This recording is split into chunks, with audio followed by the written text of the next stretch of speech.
We're here today with Dan Eisenhardt, founder and CEO of Form, the sports tech and swim goggles specialist. How are you doing, Dan?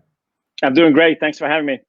Oh, it's good to have you on. And I suppose the first question we should always start with is, how are you bearing up during these extremely strange and unsettling times?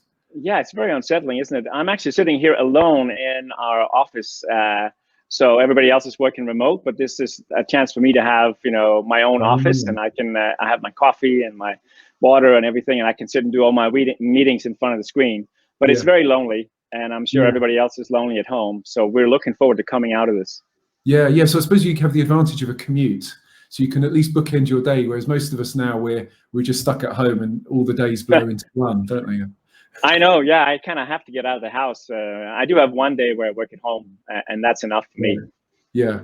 So how has this all had an impact on your business? Has it been pretty profound, or have you kind of been managing to sort of ride the storm a bit? Well, in many ways, it's had an impact on the sales, of course, because pools are closed, and so people are not swimming, and it's not top of mind to go and buy a pair of swimming goggles with a heads-up display in them. And we're not pushing sales either for that same reason. But we're still heads down, building new features for our product. We just launched last year in August, so there's plenty of stuff we can work on. In that sense, we haven't laid anybody off. We actually hired, I think, 6 people since the COVID crisis started, just because we're expanding. We had a really good launch and just had a lot of customers out there, so we are still building stuff. Oh, that's really cool. That's nice. It's nice to have a warm story like that you're actually hiring, because as you say. So you're not furloughing anyone at all? No, everybody's fully gainfully employed at the moment? Everybody's employed. We have good government subsidy programs in Canada as well, so that helps, but we would have still kept everybody on board.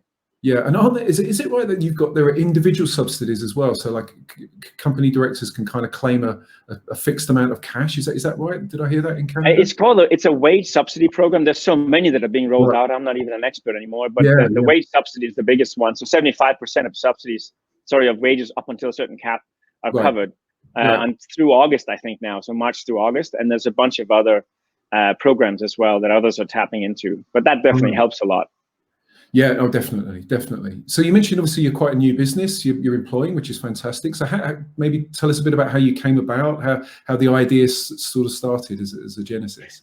It's been a long journey. To cut it short, a lot of us came out of another business called Recon Instruments, which I co-founded back in 2008. And we made ski goggles with a heads-up display in partnership with the big ski goggle brands like Oakley and Smith and Scott and so forth.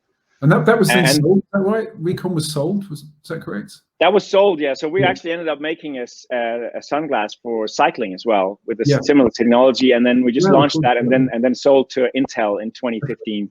And stayed there for a while, and then a lot of us went over into this business. So I started the business and got a couple of my co-founders in, and then we built the business from domain expertise, having built products, I think 5 generations of product for skiing and cycling, and we put that into swimming, which was the original idea in the first place behind Recon. We just never executed on it.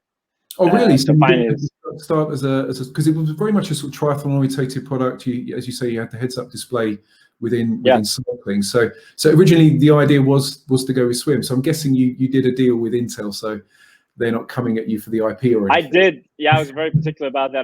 They I guess had no interest in that market. So I said, well, can I just own that? And they were fine with that. So off I went. Oh, fantastic! And so you launched an update to the product recently, which we covered on endurancebusiness.com for open water, which certainly appeared timely as some lockdown restrictions have started to have been easing. Maybe can you talk through the new launch and your hopes and expectations for the product going forwards?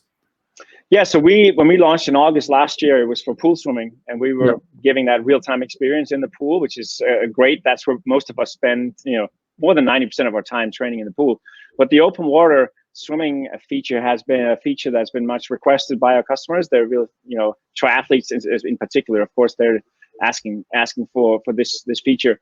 So we went and partnered with Garmin and Apple to provide GPS metrics and heart rate from the wrist via Bluetooth. So all you do is just connect the watch, and then it basically takes over the display, and then we can show your distance, your pace per 100, your stroke rate, and your heart rate, and then on the top you still have the timer.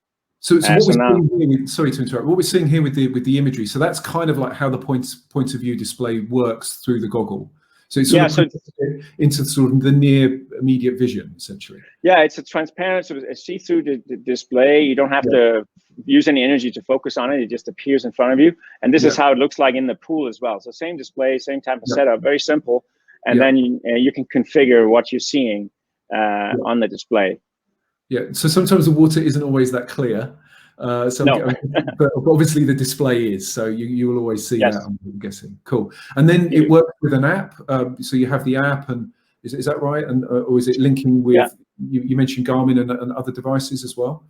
Yeah, it does. So we have an app on the phone. That's where you upload your activity, whether from the pool or open water. And there you can see this is how it's going to look. You'll see the route you've taken. This is a lake, I think, up in Canada somewhere. And then you can see the metrics overlaid on that graphic, your distance and your pace per 100 and so forth. And that, you can share in your feed there with your friends. And you can see the one below there is a pool swim that has a little bit of a different color on the tile there. Somebody did a 6,100 meter swim there. Then you can click into that. So if you click into the pool swim, you can see all kinds of detailed metrics. We have something called table view, where you can see all the different metrics per length. Distance per stroke, your stroke rate, your heart rate if you're wearing a heart rate monitor, and your time splits and calories and so forth. So that's really a chance to analyze in detail how you're doing. And in open water, of course, what's most interesting is the route you took and probably your pace per 100 and your heart rate throughout. You can click and see those metrics as well. Cool. So there's obviously the post workout analysis is there too. And so you're launching in the summer, is that right?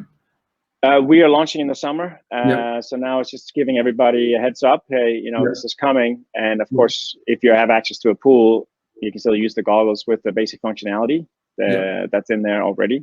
And we've, it's been pretty good reception so far. Yeah. So then it would be for existing users. It's a firmware update.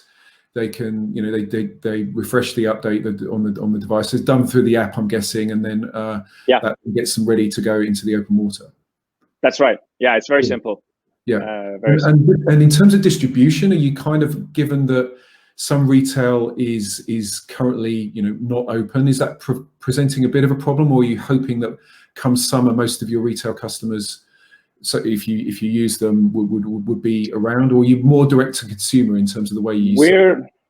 We're direct to consumer. Most goggles are sold online to begin with, but we are a big believer in direct to consumer. So our main channel is our own site. And we ship worldwide, and we also have Amazon as well, and we're on most sites in the world as well on Amazon. So those two sort of work well together in tandem. And that's where we are right now. We'll probably open up a bit more in the future, but we're plenty busy just with those two channels. Yeah, I can imagine. So I suppose in these difficult times that we're in, and this is what we're trying to do with this sort of Inside the News feature, is to sort of try and come up with a bit of positivity. So is there any advice that you would have for anybody who's thinking at this moment, maybe they're unsettled about their job, they want to come up with not necessarily a sports tech product, but maybe, set up a coaching business, get out there and make the leap? Is there, any learnings that you've, had, or any advice that you would have for someone making the leap at the moment?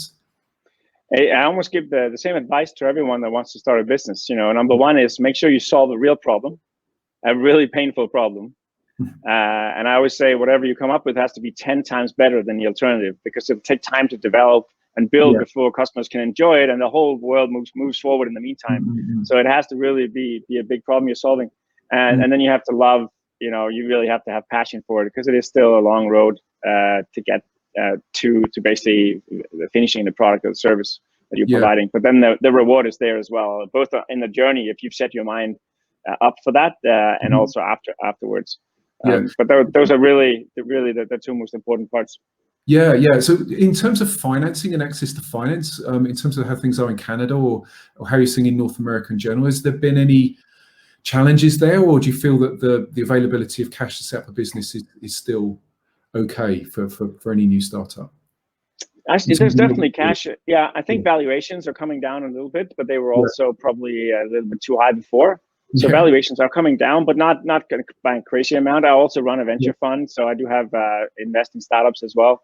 But in that sense, yeah, they're being more selective, but the money is out there. So I don't think people should shy away from starting businesses because there's no funding. I would say almost the contrary. I remember I started Recon Instruments back in 2008, and it was at the height of the financial crisis. I had just basically the day I was pitching to investors was the day Lehman Brothers went bust, because I remember the whole room just went silent. Oh, wow. And it was tough, but at the same time, suddenly people were not putting money in the stock market, and they were looking for more long-term investments. And so there's always a way to find. It's a really interesting point, given that what we're about to face is probably going to be a profound depression, not just a recession. Do you think that actually that plays well for entrepreneurs trying to set up companies, that because stock markets are so volatile, there's no uncertainty, and government debt and all those other things that are very cautious investments? Do you feel that actually presents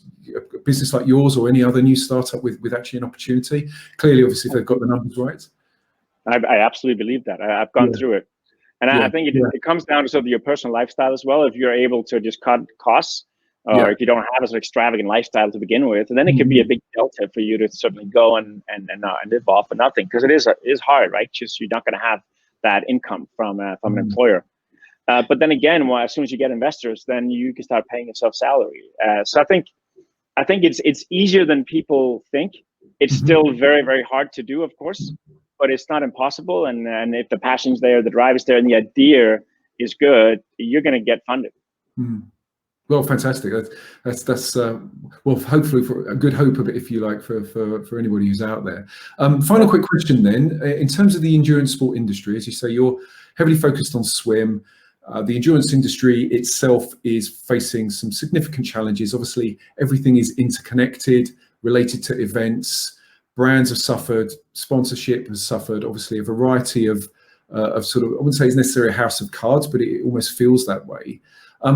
Maybe can you share your thoughts around the prospects for endurance sport as it is in such a difficult time at the moment? Can we weather this storm and come back stronger while events have been so badly hit? I absolutely believe we're going to come back stronger. And I think this is temporary. So we need to understand as well that there is a vaccine in development. At some point that will be out, and there will be other problems we're looking at. And recessions, even depressions, don't last forever. You kind of hit the bottom and then you come up, and as you start coming up, there's a lot of positive sentiments, and there's good things coming out of that too. New industries, new products, and new services. So I do think nothing is just bad, and we'll see how this plays out. I do think it's good to plan for the worst. In terms of our sport, we have an events team that we had hired on to go to 21 mainly triathlon events in this season, and we were excited about that because we want to get close to our customers, and it's really important for us to be out there. And of course, most of them have been canceled. We think still many will continue in the last half of the year, we hope. So there's an opportunity there, and I think athletes are eager to go out and compete again. And I think there are ways to do it in a safe way. And when you're outdoors, I think most of the science has come out saying that the risk of infections when you're outside are very, very low. So go outside. So I do think there's something there for our industry where that there's a way to conduct events where it's still safe. Yeah, absolutely. Yeah, I like what you said when you said not everything is negative. I think that's a really good way of summarizing it. Very much so. Well, thanks ever so much for your time, Dan. It's been an absolute pleasure, and wishing you all the best for form going forwards. Thank you very much. It's been fun. Thanks for having me. Take care. Cheers. Bye-bye. Bye.